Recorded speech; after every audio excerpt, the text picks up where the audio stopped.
Vamos tu módulo 1 con la parte, tu módulo 11 con la clase 1, la parte 2, y empezamos a retomar la revolución sandinista, donde hablamos de Nicaragua, después de hablar de Cuba y cómo se quedó frente a Estados Unidos, bueno, se quedó sola frente a Estados Unidos después de la desaparición de la URSS, y empezamos a hablar de Nicaragua. ¿No? Nicaragua sabemos que se localiza en Centroamérica y pues heredó la colonización europea, con el subdesarrollo y atraso que en sí esto recurría como tal.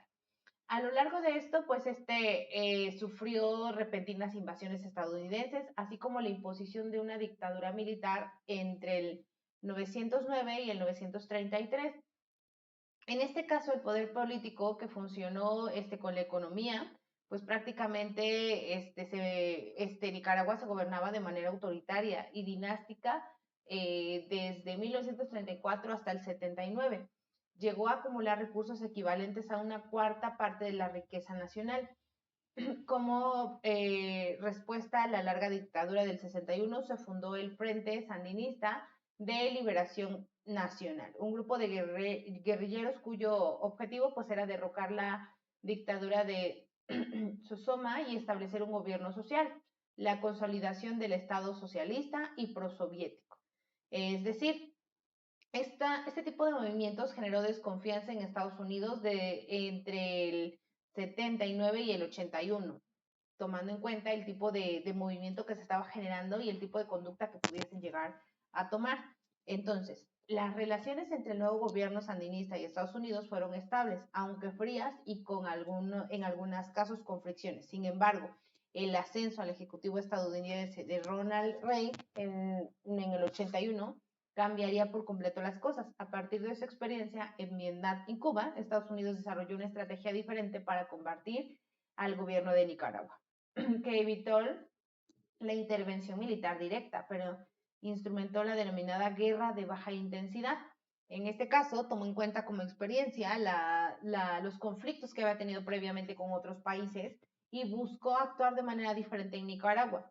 Esto lo hizo de manera indirecta.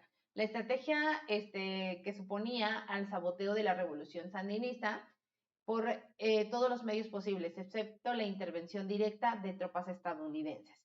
Ahora, tomando en cuenta esto, pues Estados Unidos tenía otros recursos de cómo poder tratar con Nicaragua, y es ahí donde entra este otro tipo de alternativas. ¿Qué significa el anual o el MNA? Ante la amenaza de intervención directa de Estados Unidos en Centroamérica en el 83, se conformó el grupo Contadora, a iniciativa de Colombia, México y Panamá y Venezuela. Este grupo buscaba que las diferencias entre Estados Unidos y Nicaragua se arreglaran de manera pacífica. Este grupo buscaba que Nicaragua cediera o buscara una mejor negociación con Estados Unidos. Pudiésemos decir que esto fue parte de las estrategias que utilizó Estados Unidos como para tratar de manera diferente con Nicaragua. Nos dice, las gestiones de mediación de la contadora debilitaron sin duda las intenciones estadounidenses de intervenir directamente en Nicaragua. Más tarde, mediante el proceso de Esquipulas, que se inició en el 86, los propios países centroamericanos fueron estructurando mecanismos de pacificación para desmontar los conflictos entre los diversos países y los movimientos armados de distintos tipos de El Salvador, Guatemala y Nicaragua. Tras el fin de la Guerra Fría y una vez pacificadas las guerrillas centroamericanas, pues Cuba y Nicaragua dejaron de ser focos de atención prioritaria para Estados Unidos.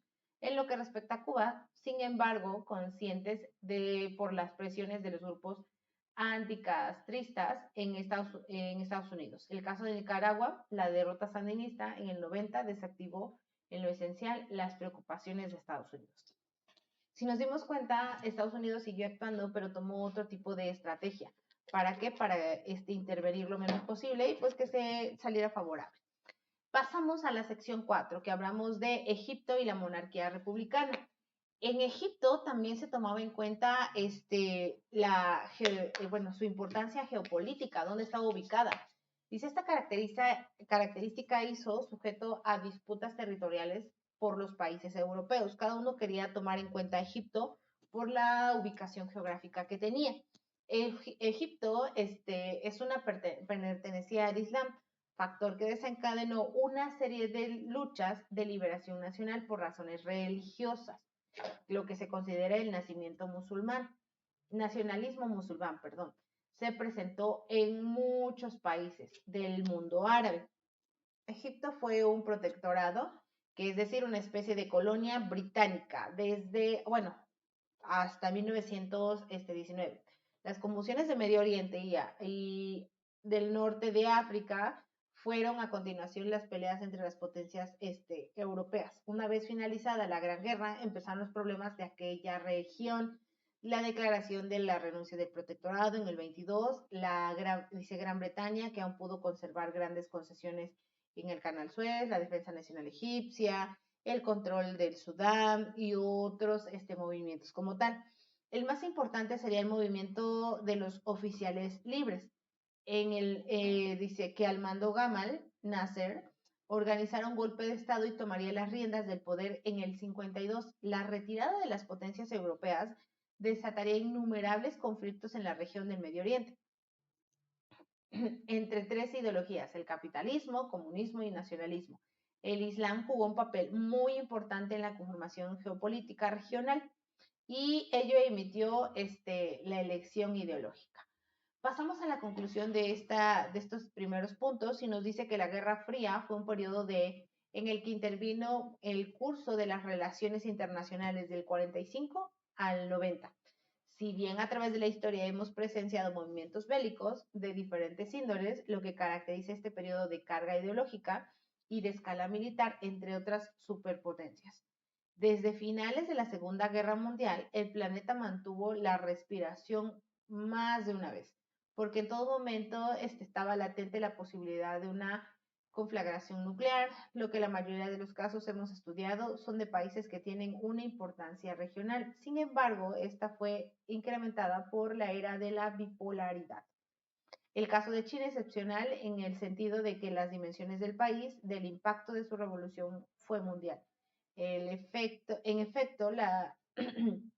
el balance del poder del mundo cambió, cambió una vez que los comunistas tomaron el poder en China en 1950. Podemos identificar los puntos que han llevado a todos los cambios que nosotros conocemos. De manera directa o indirecta, los últimos países que vimos, que fue Latinoamérica, pues se reflejan de manera directa con lo que Estados Unidos pretende. Entonces, tomamos en cuenta esos puntos y de esta manera terminamos este apartado.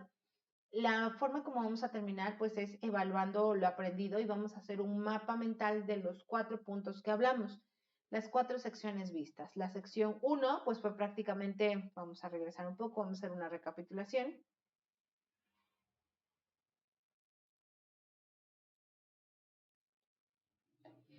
La sección 1 empieza tomando en cuenta la parte de las guerras, el movimiento bélico bipolar.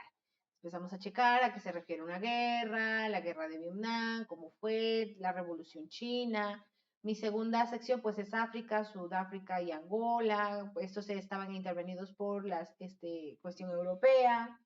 Pasamos a la sección 3 en donde empezamos a hablar de América Latina, Cuba y Nicaragua. Y por último pues prácticamente hablamos de Egipto y la monarquía de la República. Entonces vamos a hacer un mapa mental de los puntos principales de cada una de de estos conflictos internos.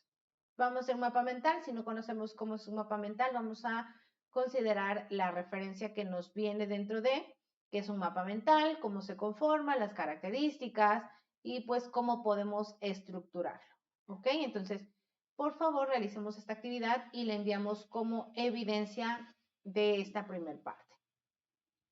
Damos inicio al capítulo número 2, que después se dan las transiciones políticas e ideológicas. Cuando empezamos a hablar de las transiciones políticas e ideológicas, empezamos a ver que esto va más allá de las revoluciones y pues empezamos a ver la evolución que hubo en cada uno de ellos. En contraste, casi todos los casos de transiciones que analizaremos a continuación abarca desde la década del fin de la Guerra Fría, en el 91, hasta llegar a la época actual.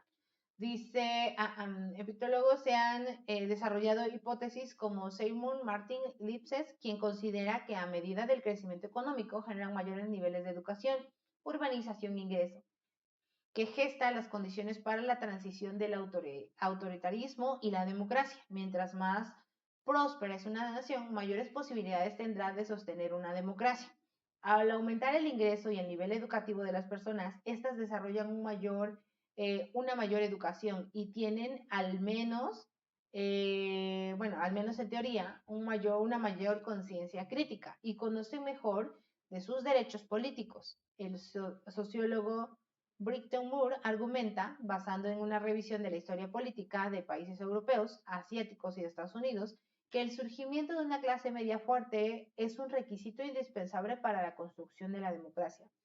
Empezamos a ver que si como país empiezas a crecer, empiezas a tener un nivel de vida mayor, un nivel de educación mayor, lo que hace que las personas sean más críticas, conozcamos más de nuestros derechos y por lo tanto los exijamos.